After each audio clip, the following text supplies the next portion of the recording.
Graça e paz, pessoas, tudo bem com vocês? Vamos para o capítulo 12 de Êxodo. Primeiro eu gostaria de fazer algumas observações. Este capítulo contém muitos versículos e esse capítulo contendo muitos versículos, eu estava pensando em fazer ele de um modo mais diferente, de extrair o conteúdo dele, somente o conteúdo espiritual, e assim a gente poderia poupar um pouco de tempo e ir direto ao assunto.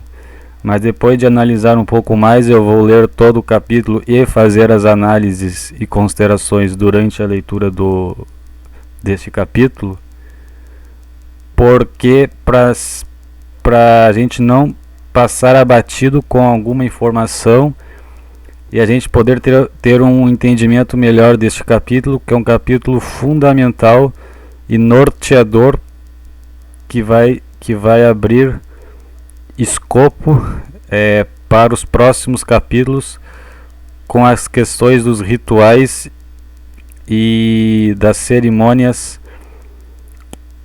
dos israelitas do Velho Testamento, começando pelo capítulo 12 do Êxodo. Então, apesar de ser mais demorado ler o capítulo e fazer as leituras deste capítulo e a sua instrução espiritual, mas por outro lado é melhor que eu posso até ter uma inspiração a mais pelo poder do Espírito Santo durante a leitura, e assim a gente pode ter uma melhor compreensão. E no outro lado a gente poupa mais tempo, só que pode ser que fique um pouco confuso e eu não fale de alguma informação. Então temos essas duas maneiras de abordar a Bíblia no estudo. Outra coisa, aqui vamos já falar sobre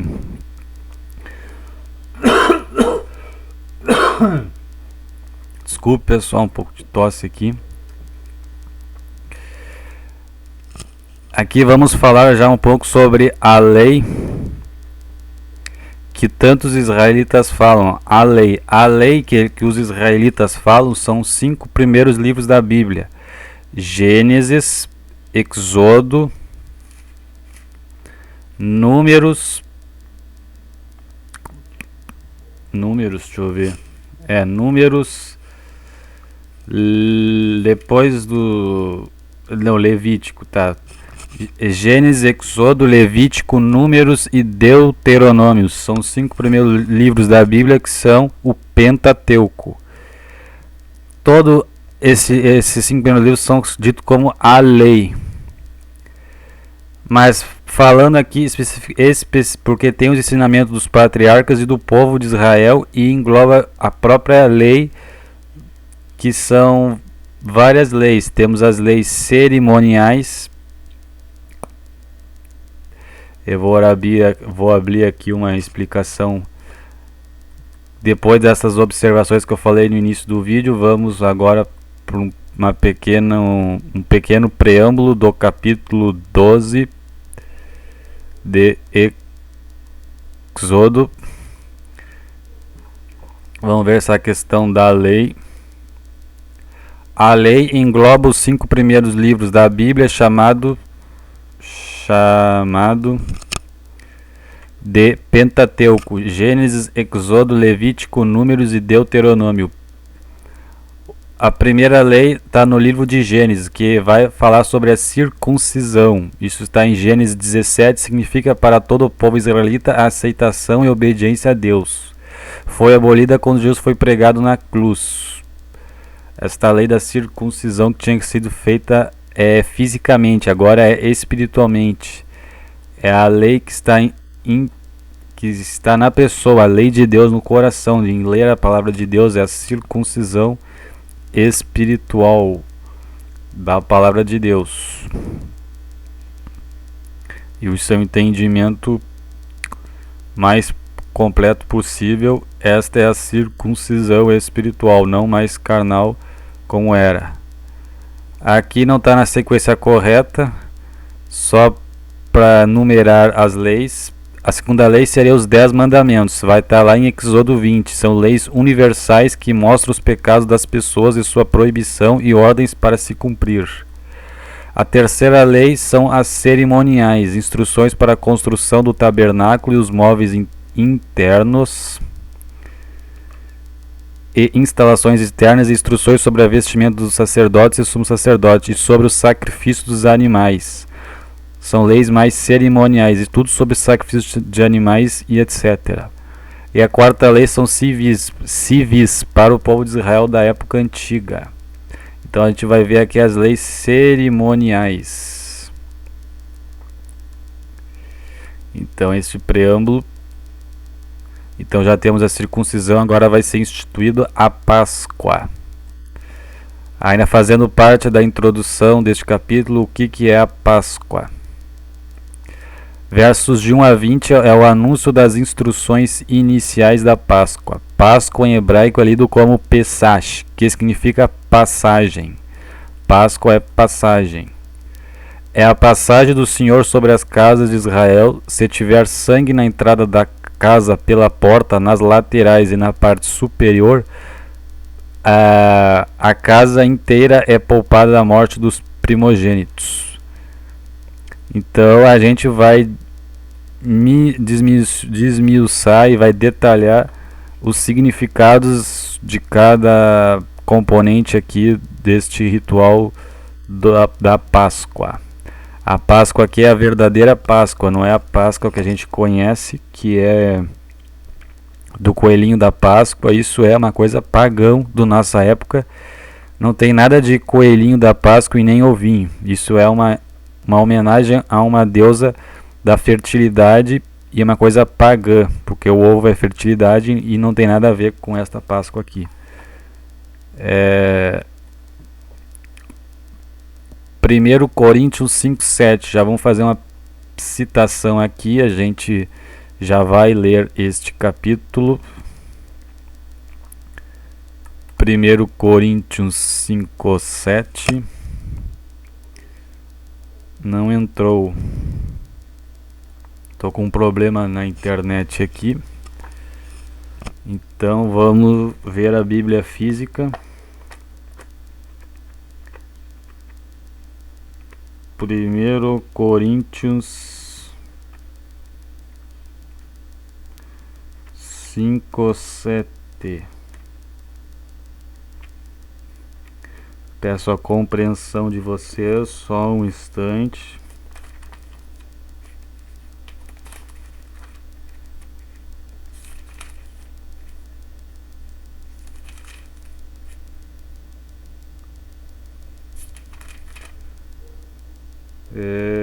Coríntios 5:7.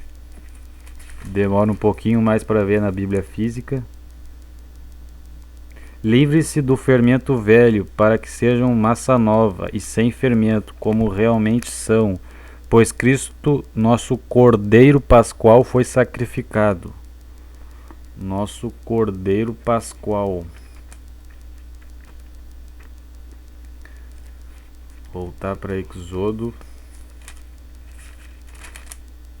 Deixar marcado aqui. Então, Jesus Cristo é o nosso Cordeiro Pascual. A gente vai ver, entendendo melhor isso no decorrer dessa leitura deste capítulo. Mais uma informação prévia: as informações espirituais são assimiladas aos poucos, conforme o aprendizado do aluno e o esforço do mesmo. Então, se é um aluno principiante, talvez ele não entenda alguma informação aqui e de alguns capítulos, mas ele deve continuar a leitura da Bíblia mesmo assim, para que o entendimento e toda a meditação vem do Espírito Santo que age no cérebro da pessoa. Então, na meditação e na reflexão do conteúdo vêm as informações e ensinamentos espirituais, e isso é dado pelo Espírito Santo para as pessoas no seu devido tempo. Então, se vocês não entenderem, não se preocupem, continue lendo a Bíblia, que é só para explicar algumas terminologias e para vocês estarem situados e norteados aqui neste estudo. Então, isto vai ocorrer aqui a Páscoa, no ano 1448 a.C., a instituição da Páscoa. Então vamos ali agora para o capítulo 12 de Êxodo. O Senhor disse a Moisés e a Arão no Egito: este deverá ser o primeiro mês do ano para vocês. Então a gente terminou a leitura, só para recapitular, no Êxodo 11, né? Quando Moisés anunciou para o faraó que o seu povo ia sair do Egito de qualquer maneira. Continuando: digam toda a comunidade de Israel que no 10º dia deste mês todo homem deverá separar um cordeiro ou um cabrito para sua família, um para cada casa. Se uma família for pequena demais para um animal inteiro, deve dividi-lo com seu vizinho mais próximo, conforme o número de pessoas e conforme o que cada um puder comer. O animal escolhido será um macho de 1 ano, sem defeito, e poderá ser cordeiro ou cabrito. Guardem-no até o 14º dia do mês, quando toda a comunidade de Israel irá sacrificá-lo ao pôr do sol. Vamos parar um pouco aqui que já tem muita informação. Então vai ser usado um cordeiro ou cabrito. O cordeiro representa figuradamente Jesus e sua morte na cruz pelos pecadores, João 1:29. O cordeiro como animal tem características de manso, é mansidão e sem maldade e inocente da morte. Inocente, sem pecado, desde que nasceu, assim como Jesus Cristo. Então o cordeiro é tipificado como um animal para ser usado aqui no sacrifício, porque representa as características espirituais de Jesus Cristo, que era uma pessoa mansa e sem maldade, e que morreu pelos pecadores e inocente da morte na cruz. Se fez pecado por nós para nos salvar da morte. Então a gente só é remido pelo precioso sangue de Jesus, porque ele era inocente e imaculado. Cordeiro. No 10º dia, inicia-se o ritual para separar um cordeiro ou cabrito. Na 10ª praga do Egito, representando a morte dos primogênitos dos egípcios, mundo pagão. Tem uma pequena associação com a 10ª praga do 10º dia. E o número 10 significa um número muito especial para Deus, que também é um dos números usados para Deus. Significa perfeição também, assim como o número 7 foi usado no número 10, é a providência da substituição da morte dos primogênitos pelo animal, por morte, representado pelo sangue. 10º dia. O cabrito também pode ser usado porque ele tem as mesmas características parecidas com o cordeiro, só que o cordeiro ficou mais popular e é o mais usado para representar Jesus. O cabrito, Deus abriu uma exceção, se caso a pessoa não tivesse o cordeiro, poderia usar o cabrito. Por que tinha 1 ano? Representar que ele morreu cedo, assim como Jesus Cristo morreu cedo, na idade humana, e dar uma comoção nas pessoas, onde o cordeiro filhote deveria permanecer 4 dias apenas com a família e depois do laço de amizade deveria ser morto. Então isso criaria um laço de amizade com o cordeiro jovem e inocente, ele deveria morrer substituindo as pessoas. Então, naquela época era assim que era usado e representava isso. Sem defeito, representa sem pecado, que é sem defeito, assim como Jesus Cristo, que é sem pecado. Então, sem defeito quer dizer sem pecado. Mais uma informação aqui, nós estamos estudando o Velho Testamento, e como eu disse isso uns dias atrás, que está lá na playlist de Gênesis, o primeiro vídeo deste canal, o Velho Testamento, na introdução da Bíblia, é as coisas que hão de vir do Novo Testamento. Então são sombras do que hão de vir. Então tudo é uma representatividade do Novo Testamento que se concretizou em Jesus Cristo. Então o Velho Testamento aponta para isso também. Agora, continuando aqui, a gente já viu o cordeiro, o significado, o cabrito também. O 1º ano, sem defeito, 10º ao 14º dia, que são 4 dias, que é o tempo determinado ali que o cordeiro fica com a família. Mais uma informação aqui. Nissan, no calendário judaico, é Nissan, 1º dia. Aqui o 10º dia, separar um cordeiro ou cabrito para Páscoa. No nosso calendário, aproximadamente, então, ou exatamente, dependendo ali, porque depende, o calendário deles é lunisolar, mas seria então algo em torno de 5 de maio para nós. 5 de maio. Para eles é Nissan, o primeiro mês do ano. Para nós já é o mês 5. Janeiro, fevereiro, março, abril, maio. Para eles é o primeiro mês, o 10º. Então passa-se 4 dias. Aqui, ó, daqui para cá 1, 2, 3 e daqui para cá 4. 4 dias. No 14º dia, que para nós seria 9 de maio, mês brasileiro e mês judaico. Aqui é a realização da primeira festa, sacrificar o cordeiro que foi separado, o cordeiro de 1 ano e comê-lo, e pão sem fermento também. Então vocês viram ali o calendário judaico até o pôr do sol, porque para eles o dia começa espiritualmente ali, então quando entardecer de um dia até o entardecer de outro dia, como se fosse um dia para os israelitas e não meia-noite para nós, ao sacrificá-lo ao pôr do sol. Passe então um pouco de sangue nas laterais e nas vigas superiores das portas das casas nas quais vocês comerão o animal. Naquela mesma noite comerão a carne assada no fogo, com ervas amargas e pão sem fermento. Não comam a carne crua, nem cozida em água, mas assada no fogo. Cabeça, vísceras e pernas e vísceras. Não deixe sobrar nada até pela manhã. Caso isso aconteça, queime o que restar. Então aqui temos mais representatividades. A espera, falando do 10º ao 14º dia, a espera do 10º dia ao 14º dia representa a agenda de Deus no nascimento de Jesus e na sua morte, que ninguém pode apressar a morte dele, tinha um tempo determinado por Deus, assim como o cordeiro tinha um tempo determinado para ser separado e morto, assim Jesus tinha um tempo determinado para o nascimento e morte. Aqui o sangue representa o sangue do cordeiro que tira os pecados das pessoas, pois é sangue inocente, e o salário do pecado é a morte. Jesus é o cordeiro substitutivo em pessoa, em nosso lugar, pregado na cruz. Na parte superior da porta e laterais, não podia ser no chão, por sinal de respeito pelo sangue precioso de Jesus, tipificado no cordeiro inocente. A porta representa Jesus, é a porta estreita que leva ao Pai, é a entrada em comunhão com Deus Pai pela sua morte em nosso lugar. O pão sem fermento. O fermento representa o pecado, pois faz crescer a massa do pão de maneira falsa. Então, livra-se do fermento, e ficar sem fermento é sem maldade e pecado no mundo. O pecado simplesmente é o corpo representado. Ervas amargas representa a tristeza pelo pecado da própria pessoa e o seu arrependimento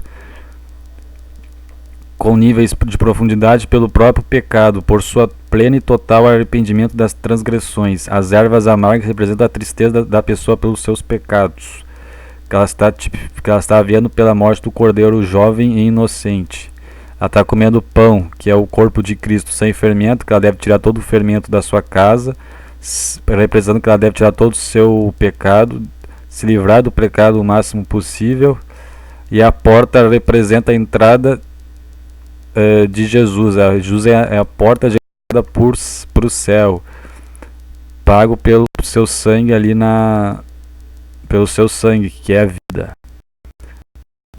Representa o sacrifício. Comer assado no fogo. Fogo é tipificado aqui no Velho Testamento para purificar a pessoa de toda a maldade, como se a carne fosse purificada e comida, ingerida, e assim devemos comer a palavra de Deus, ingerir e purificar nossa consciência da maldade o máximo possível.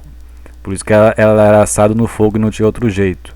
Sem sobrar nada para o dia seguinte, a carne não deveria ser usada para outros propósitos, assim como Jesus não devemos usar o Evangelho para outros propósitos. E é profético, pois Jesus foi morto e não ficou no outro dia na cruz. Então aqui a gente leu as informações rapidamente, e aqui as explicações são mostradas de modo expositivo. Se vocês quiserem uma pregação mais futura, eu aconselho a pesquisarem no YouTube, tem um monte de pregador. Aqui as informações são mais expositivas e explicativas. Então esses são todos os significados dos rituais. Isso vai ser sendo usado para os próximos rituais, principalmente no livro de Levítico. Então, vou fazer um pit stop aqui para a gravação poder gravar e eu já volto. Voltando aqui à gravação, vamos continuar o estudo do Êxodo 12. Vamos continuar o estudo do Êxodo 12. Versículo 11. Ao comer estejam prontos para sair, cinto no lugar, sandália nos pés e cajado na mão, comam apressadamente. Esta é a Páscoa do Senhor, esta é a verdadeira Páscoa, não coelhinho e ovinho. Naquela mesma noite passarei pelo Egito e matarei todos os primogênitos, tanto dos homens como dos animais, e executarei juízo sobre todos os deuses do Egito. Eu sou o Senhor. O sangue será um sinal para indicar as casas em que vocês estiverem. Quando eu vir o sangue, passarei adiante. A praga de destruição não os atingirá quando eu ferir o Egito. Este dia será um memorial que vocês e todos os seus descendentes celebrarão como festa ao Senhor. Celebrem-na como decreto perpétuo. Durante 7 dias comam pão sem fermento. No primeiro dia tirem de casa o fermento, porque quem comer qualquer coisa fermentada do primeiro ao 7º dia, uma semana, será eliminado de Israel. Convoque uma reunião santa no primeiro dia e outra no 7º. Não façam nenhum trabalho nesses dias, exceto o da preparação da comida para todos, é o que poderão fazer. Celebre a festa dos pães sem fermento, porque foi nesse mesmo dia em que eu tirei os exércitos de vocês do Egito. Celebre esse dia como decreto perpétuo por todas as suas gerações. Então, o primeiro dia aqui é sábado, é domingo, desculpe, e o outro 7º é sábado. O primeiro aqui é o domingo, o primeiro dia é domingo. O 7º é o sábado. Então aqui a partir do 11 que eu comecei a ler na continuação, ele está dando as instruções que deve se preparar, comer apressadamente, representando que a gente deve se aproximar o mais rapidamente de Jesus Cristo, e ali eles deveriam fazer a cerimônia o mais rapidamente, para se aprontar para sair da terra da escravidão, que era o Egito. A gente deve fazer o máximo possível para sair o mais rapidamente desse mundo mundano. Naquela mesma noite passarei pelo Egito e matarei todos os primogênitos. Executarei juízo. O sangue será um sinal. Então o sangue vai salvar o povo de Israel da destruição do Egito. Eles não seriam mortos, pois o sangue vai salvar os israelitas da morte dos seus primogênitos. Vai ser um decreto que todos os israelitas vão ter que fazer por todas as gerações até os dias de hoje. E vai durar uma semana, representando como se fosse uma eternidade, como se fosse um decreto que eles deveriam fazer para sempre, até os dias de hoje. Durará 7 dias, que 7 representa a plenitude. Então seria vários dias de plenitude, 7 dias, de domingo a sábado. Pão sem fermento, representando sem pecado, para mostrar para a pessoa que ela deve andar todos os dias sem pecado. E quem não fazer vai ser morto, pois eles estavam debaixo da lei, não tinha vindo Jesus Cristo ainda. Aqui estamos no Velho Testamento. Convoque uma reunião santa no primeiro e outra no 7º. Não faço nenhum trabalho nesses dias, nem domingo e nem sábado, no Velho Testamento. É para celebrar, para eles se lembrarem que eles tinham saído do Egito, se lembrar do Senhor seu Deus que tirou eles do Egito. No primeiro mês comam o pão sem fermento, desde o entardecer do 14º dia até o entardecer do 21º, que seria aqui. Aqui foi a realização da primeira festa, sacrificar o cordeiro de ano e comê-lo, e começa o pão sem fermento. Então são 7, né? Daqui para cá, do entardecer daqui para o outro entardecer do 15º dia dá um dia. 2, 3, 4, 5, 6... E do 20º para o 21º dia dá 7. Então no 21º dia encerra-se a festa dos pães sem fermento, 7 dias. Durante 7 dias vocês não deverão ter fermento em casa. Quem comer qualquer coisa fermentada será eliminado da comunidade de Israel, seja estrangeiro, e seja natural da terra. Não comam nada fermentado. Onde quer que morarem, comam apenas pão sem fermento. Então Moisés convocou todas as autoridades de Israel. Ele lhes disse: escolha um cordeiro ou um cabrito para cada família. Sacrifiquem para celebrar a Páscoa. Então aqui o Moisés vai falar todas as informações que recebeu de Deus para os israelitas. Na minha Bíblia aqui, NVI física, diz aqui a 10ª praga, a morte dos primogênitos. Já começa como se fosse outro assunto. Aqui na Bíblia virtual não. Então aqui temos as representações espirituais. Isopo, que já é outra coisa. Então aqui já é outro assunto. É a concretização da 10ª praga do Egito, dos versos 21 ao 29. Então dos versos 21 ao 29. Aqui está um pouco diferente a configuração. Aqui já é outro assunto. É a concretização da 10ª praga. Então Moisés começa convocando as autoridades de Israel e dando as instruções que ele recebeu de Deus. Molhem um feixe de isopo, agora o significado do isopo, no sangue que estiver na bacia e passem o sangue na viga superior e nas laterais das portas, que já vimos o significado. Nenhum de vocês poderá sair de casa até o amanhecer. Então, o isopo é um instrumento usado na aspersão do sangue nas laterais e parte superior da porta. É figuradamente tipificado pela aspersão da fé no crente em Jesus Cristo. Então estamos aspergindo a fé no crente em Jesus Cristo, o Salvador, por meio do seu sangue salvador. Então o isopo era usado para aspergir. Isso está tipificado aspergindo fé nas pessoas, o sangue, para a pessoa se purificar plenamente. A cor roxa na Bíblia também tem um significado mais à frente, que é a mistura de azul e vermelho, dá o roxo. Era usado para o sumo sacerdote. A mistura entre a salvação que vem do céu, azul, com a morte na cruz, vermelho. Então ali está o significado da cor roxa e também do isopo.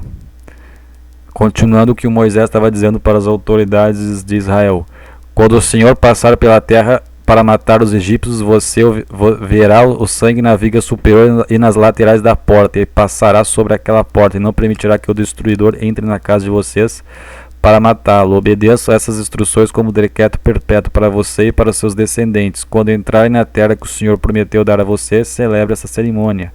Quando seus filhos perguntarem o que significa essa cerimônia, responderão-lhes: é o sacrifício da Páscoa ao Senhor que passou sobre a casa dos israelitas no Egito e poupou nossas casas quando matou os egípcios. Então o povo curvou-se em adoração. Então ali Deus dá as instruções iniciais e Moisés replica para as autoridades de Israel. Então ali o povo estava se preparando para sair da terra da escravidão depois das pragas, e depois de todas as pragas eles também estavam se preparando, e agora cerimonialmente estava sendo tipificada a saída do Egito com esta cerimônia do sacrifício. Então a pessoa é salva quando sai da terra da escravidão e do mundanismo, ela é salva pelo sangue de Cristo. A pessoa deve se livrar de todo o fermento que é o pecado, para estar pura na presença de Jesus Cristo e ter a certeza da sua salvação, tirando todo o fermento, pois o fermento não faz bem para a pessoa, que é o pecado. Para a pessoa se livrar de toda a coisa mundana aqui, e ali está representado pelo Egito. Então esta é a ligação que temos aqui de informações do acontecimento da história com o mundo espiritual. Agora no 28 desta Bíblia virtual vai falar sobre o Êxodo. Aqui na minha é o 31. Então agora vamos começar a falar do Êxodo, que é a própria saída propriamente dita. Vamos falar primeiramente da morte dos primogênitos, que disse ali, né? É representado que os primogênitos dos ímpios que são do mundo não são salvos, os filhos deles, dizendo que eles iam morrer. É só um minutinho. Continuando aqui, uma pequena interrupção aqui. Agora onde é que eu tava? Morte dos primogênitos. Representado que os primogênitos dos ímpios que são do mundo não são salvos, pois não têm a fé em Jesus Cristo. E os primogênitos dos israelitas são salvos pelo sangue nas portas, simbolizando a morte de Jesus Cristo pelo seu povo. Jesus Cristo é o primogênito dentre os mortos. Isso a gente vai ver mais pra ver. Quer dizer que ele foi o primeiro a ressuscitar com o corpo glorificado. Quando ele foi morto na cruz, depois de 3 dias ele ressuscitou. Então, por isso que ele é o primeiro dos mortos que ressuscitou, o primogênito dentre os mortos.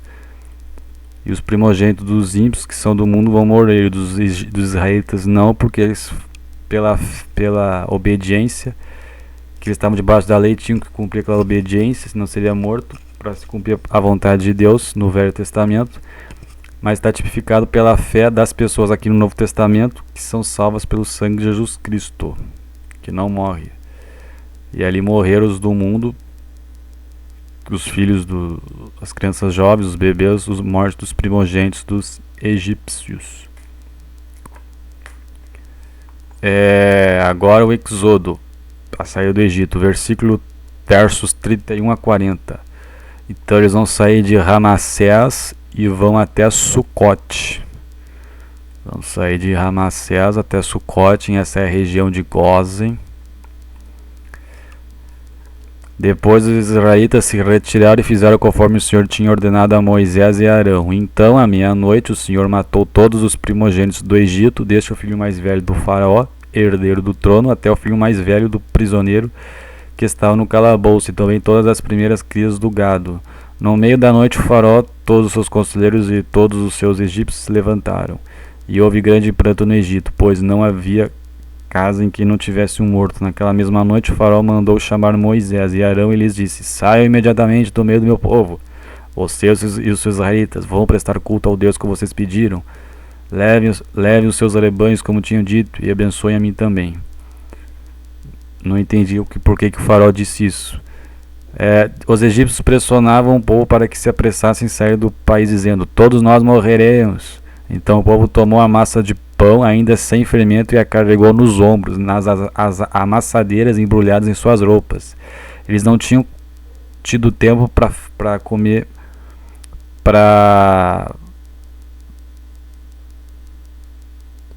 Os israelitas obedeceram a ordem de Moisés e pediram aos egípcios objetos de prata e de ouro, bem como roupas. Então eles despojaram os israelitas, como o Senhor tinha dito nos capítulos anteriores. O Senhor concedeu ao povo uma disposição favorável da parte dos egípcios, de modo que eles davam o que pediam. Assim eles despojaram os egípcios.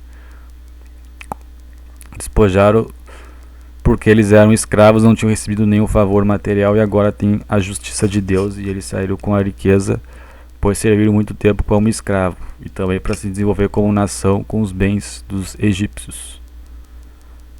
Os israelitas foram de Ramassés até Sucote.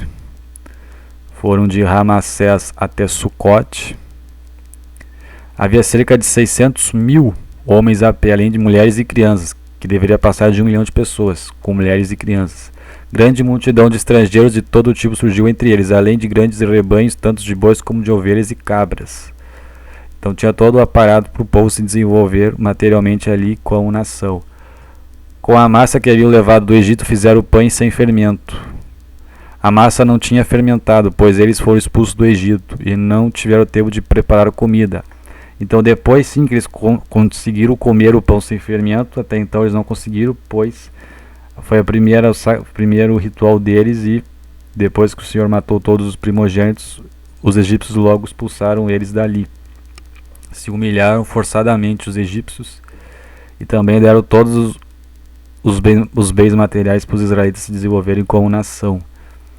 Mas eles foram salvos pelo sangue, e agora estão se livrando do fermento, todo o fermento velho que representa o pecado. E tiveram a salvação. Ora, o período que os israelitas viveram no Egito foi de 430 anos. Eu já falei muito de 430 anos para vocês aí em capítulos anteriores. No dia em que se completaram os 430 anos, todos os exércitos do Senhor saíram do Egito. Que chegamos no ano 1448 a.C. Então já teve a 10ª praga. A 10ª praga acontece, a saída propriamente dita, o Êxodo. Está aqui o Êxodo, mais leis da Páscoa que vai falar agora. Leis sobre a participação da Páscoa e complemento. Nenhum dos ossos deverá ser quebrado. Vamos ver isso agora. A instituição da Páscoa.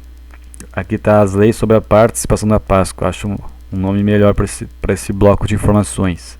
Assim como o Senhor passou em vigília aquela noite para tirar do Egito os israelitas, estes também devem passar em vigília esta mesma noite para orar o Senhor por todas as suas gerações. Disse o Senhor a Moisés e Arão: essas são as leis da Páscoa. Nenhum estrangeiro poderá comê-la. O escravo comprado poderá comer da Páscoa depois de circuncidado. Então o escravo representa a nós espiritualmente, que a gente só pode participar da Páscoa depois de circuncidado, depois de ter a lei de Deus no nosso coração e de ler a Bíblia bastante e meditar nela. Daí a gente pode participar da Páscoa. E a Páscoa também está tipificada aqui nos nossos dias atuais como a ceia do Senhor.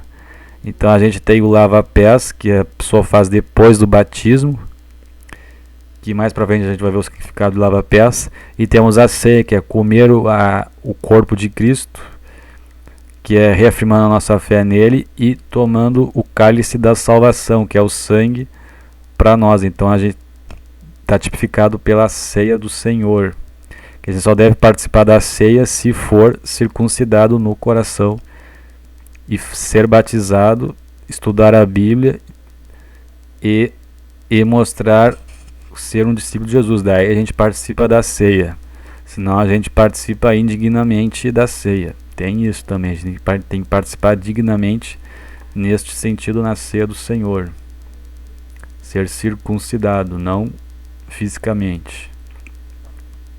Mas está simbolizado pelo versículo 44, o escravo, que a gente era escravo, o escravo comprado pelo sangue de Jesus. Creu em Jesus Cristo, poderá comer da Páscoa, que é significado agora pela ceia do Senhor, depois de circuncidado. Naquela época era fisicamente. Mas o residente temporário e o trabalhador contratado dela não comerão.